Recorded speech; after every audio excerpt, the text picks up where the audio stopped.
Saudações, investidores! Bitcoin agora cotado a $96.700. Bitcoin que continua forte, brigando próximo das máximas. Porém, a gente não está conseguindo renová-las como os mercados globais estão. O S&P 500 renovou máxima, Nasdaq renovou máxima, Europa está na máxima histórica. Então o Bitcoin está um pouco mais fraco e nesse vídeo eu quero entender se isso leva a gente a crer que nós teremos uma correção, ou quem sabe a volta de uma tendência de baixa, ou se isso é normal para a gente continuar subindo. Nesse vídeo eu também quero falar sobre algo que eu tô com muita saudade de fazer e acabamos de começar. Realização de lucros. Bem-vindos a Investidor Moderno.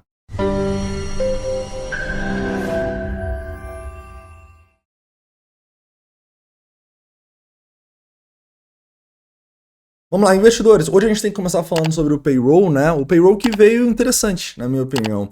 A expectativa era 130 mil vagas criadas, foram criadas 177. O desemprego, a expectativa era 4,2, veio 4,2. Isso deu uma esfriada na narrativa de recessão, né? Afinal, estão sendo criados empregos, então isso foi algo positivo, tanto é que o S&P 500 está subindo desde lá. Beleza, estava até subindo mais nos últimos minutos, deu uma quedinha aqui, mas olha só, desde o payroll está subindo, né? O Bitcoin em si não está subindo tanto, né? Mas resumidamente, caras, diminuiu a probabilidade de recessão, tá? Eu acho que isso que dá pra gente ver aqui desses gráficos, isso é algo positivo, já que o mercado tá muito preocupado com isso, tá? Então, S&P 500 chegou a renovar a máxima, agora tá corrigindo aqui. Nasdaq chegou a renovar a máxima, agora tá corrigindo aqui. Europa está na máxima histórica, tá bom? Europa, as ações nunca estiveram tão altas lá na Europa, caras. Além disso, quando a gente pega outros mercados, caras, a gente vê os emergentes aqui, olha só, performando bem também, a China subindo. Então é mais um dia de distensionamento global, assim, o que é algo bem positivo, né? Hoje, caras, o Bitcoin não tá tão forte, né? O Bitcoin não conseguiu renovar as máximas de ontem. Mas na minha opinião isso é algo natural, tá? Afinal a gente subiu bem mais, né? A gente exagerou um pouquinho mais na alta ali na última semana e tal. E não se esqueçam, a gente está numa resistência importante, né? Quando eu traço o FIBO aqui, a gente está justamente 0,68 desse movimento. A gente está num ponto de controle importante aqui do ano, né? O ponto de controle mais importante do ano. Então, cara, não é tranquilinho passar daqui direto, mas nós estamos tentando. E isso para mim já é um bom sinal, tá bom? Então, não se esqueçam, cara, a gente não vai em linha reta. E, na minha opinião, tudo que eu mais gostaria agora era uma correção para eu aproveitar para olhar para longs no Bitcoin. Tudo bem? E se for uma correção mais forte, quem sabe olhar para comprar mais altcoins, algumas que eu esteja com menos do que eu gostaria e tal. Eu acho que é o que todo mundo deveria estar torcendo agora. E a minha sensação é essa, cara. Minha sensação é que a maioria da galera tá torcendo por uma correção. Por quê? Porque acabou realizando lucro ou prejuízo da forma errada. E eu quero falar sobre isso antes da gente ir para o curto prazo do Bitcoin. Afinal, faziam alguns meses que a gente não realizava lucro, tá? A nossa última realização de lucro tinha sido lá em 24 de janeiro. Beleza, que a gente realizou no mercado tradicional, em fundos imobiliários, em ouro e tal. Mas pela primeira vez em muito tempo a gente realizou lucro hoje, né? E o primeiro ponto é, vou realizar lucro no Bitcoin? Não. A gente já vendeu o Bitcoin a primeira vez que ele foi nos 96. Então eu não vou vender novamente nesse preço. Para começar por aí, né? Eu aprendi que esse mercado é tão assimétrico, mas tão assimétrico, cara, que você não deve ficar vendendo no mesmo lugar ou comprando no mesmo lugar. Oportunidades melhores de compra e de venda naturalmente aparecem, tá?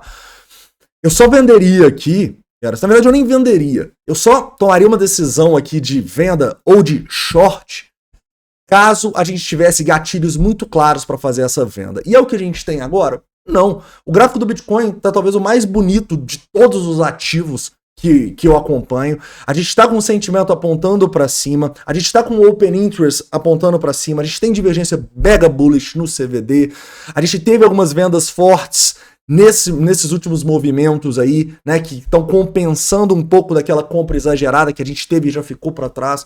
Então eu nunca venderia Bitcoin aqui pensando no médio e longo prazo, eu nunca shortaria Bitcoin aqui, mas o mesmo não pode ser dito de outras criptos, né? Para a gente realizar, a gente precisa tomar cuidado, porque a realização para a maioria das pessoas, ela se dá por meio de narrativas. Então ontem a gente falou sobre como um tanto de gente ficou com 50%, 80% de caixa vendeu nos fundos por causa de narrativa de Trump, por causa de narrativa de crash, por causa de narrativa, seja qual for, cara, até computador quântico eu escutei.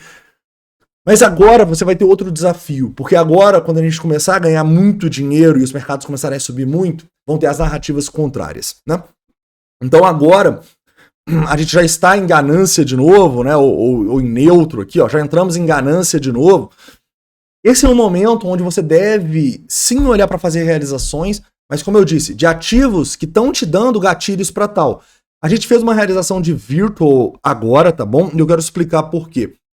A Virtual foi uma gema que a gente comprou e ela foi promovida depois dessa última semana aí, tá? Porque ela subiu muito. Então a Virtual é uma gema que a gente fez um preço médio sensacional nela. A gente começou a comprar ela ali nos 2,30, se eu não me engano. Foi aqui, na verdade. Depois a gente comprou abaixo dos 2, abaixo dos 1. Chegamos a comprar ela quase nos 40 cents. Né? O nosso preço médio dela ficou ótimo, próximo de $1. E foi uma moeda que começou a ganhar muito espaço na nossa carteira. Né? Para você realizar algo, a primeira coisa que você precisa entender é se você está confortável com a porcentagem que você tem daquele ativo. Se você só compra e nem sabe quantos por cento você tem e tal, cara, não vai dar certo, tá bom? Então você precisa saber, um Virtual, eu quero ter X% de Virtual. Ok. Então isso aí vai ser o embasamento para você saber se está no momento de você tomar decisões em relação à Virtual. Deixa eu te explicar. A Virtual era uma gema da carteira e a gente queria ter 0,5% dos investimentos nela. A gente chegou a 0,5% dos investimentos e aí, cara, ela começou a pumpar. Começou a pumpar, subiu 370% em poucos dias. O que esses 0,5% dos investimentos eles viram? Muito mais do que isso, né? Se a moeda subiu várias vezes, vira 1, 2, vai subindo a porcentagem. E a partir daí você tem que tomar uma decisão, que é, cara, eu só quero ter 0,5% em Virtual. Eu tô com mais de 1% agora. O que eu faço? Eu posso ou promover a Virtual, ou eu posso vendê-la. São essas duas possibilidades, assim, pelo menos na minha estratégia. E o que a gente fez? A gente promoveu a Virtual alguns dias atrás, caras. Então, quando você olha aqui nos investimentos e decisões, vocês vão ver que no dia 28, caras, a gente promoveu a Virtual, entre outras moedas, para o investimento B. Ou seja, isso me deu tranquilidade para não. Beleza, ela está com uma porcentagem maior do que eu gostaria, mas é uma escolha minha. Eu acho que a Virtual, ela cresceu, ela voltou para os top 100, ela é uma criptomoeda de agentes que eu gosto, que eu boto fé. Então agora ela não é mais gema, agora ela é investimento. Então eu posso ter até 1% nela. Beleza? Só que aí ela continua subindo, né? Do dia 28 ali que a gente fez isso, ela subiu mais quase 100%. E aí eu comecei a olhar, cara, eu quero que a Virtual seja uma das minhas maiores altcoins?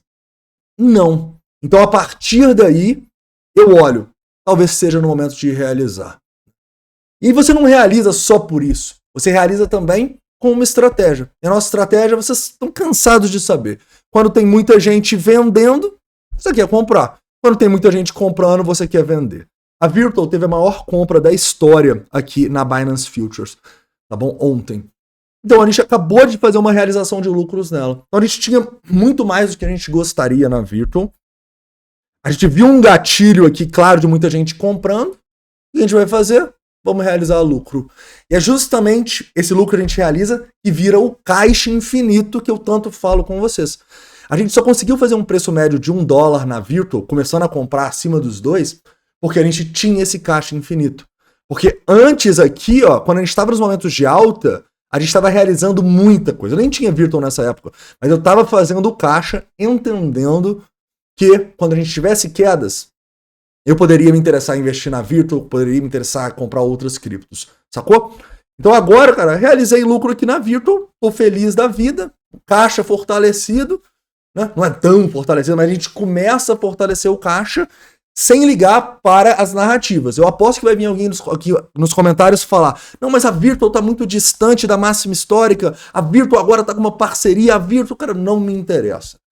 Narrativa pra mim não me interessa, na verdade, quando tá todo mundo falando bem de alguma coisa, quer dizer que provavelmente é o momento de você vender, né? E olha só, eu não vendi todas as minhas Virtuals. Eu fiz um rebalanceamento, né? Então a gente volta para porcentagem de conforto, que no meu caso aqui é 0,75% na Virtual, beleza? Então, lembra, esse é um dos principais erros também. E eu acho que é um dos motivos do Bitcoin dificilmente ter uma correção grande.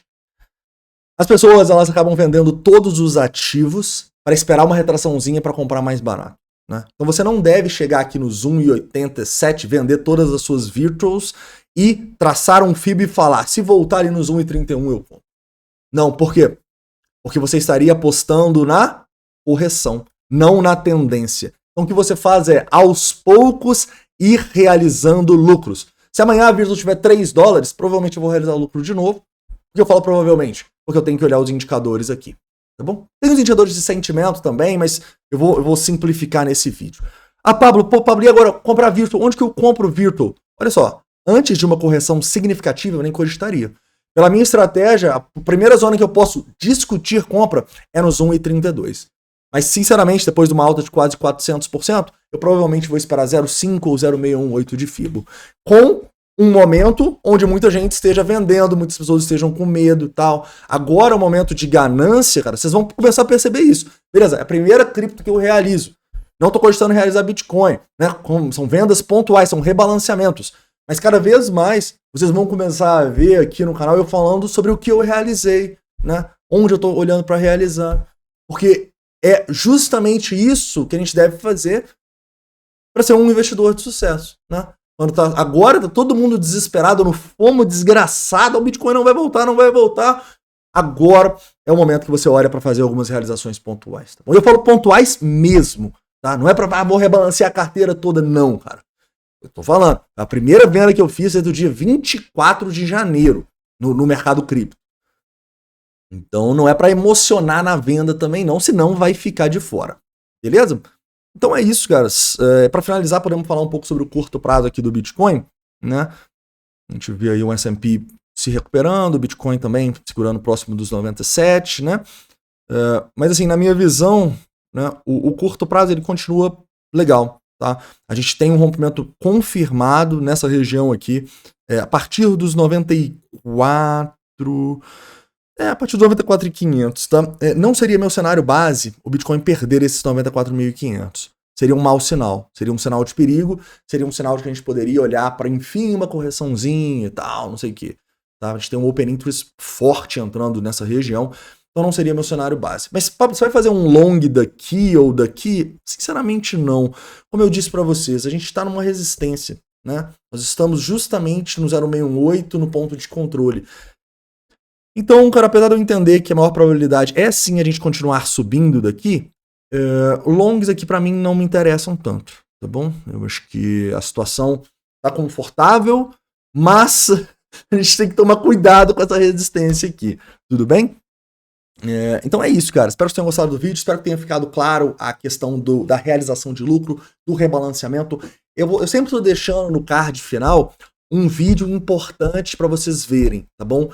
Então, nessa semana eu deixei o vídeo do Peter Lynch, os 10 erros do investidor, e agora eu vou deixar o vídeo do caixa infinito, né? Porque vocês vão começar a ver a gente montando esse nosso caixa infinito. A primeira venda que a gente fez em meses desse caixa infinito foi da Virtual, tá bom? E provavelmente, como eu espero semanas muito boas pela frente, a gente vai começar a ir vendendo aos poucos, vocês vão entender na prática como que a gente monta esse caixa infinito, valeu? Então é isso, um forte abraço. A gente se vê aí dependendo dessa volatilidade e um ótimo final de semana para todos. Valeu!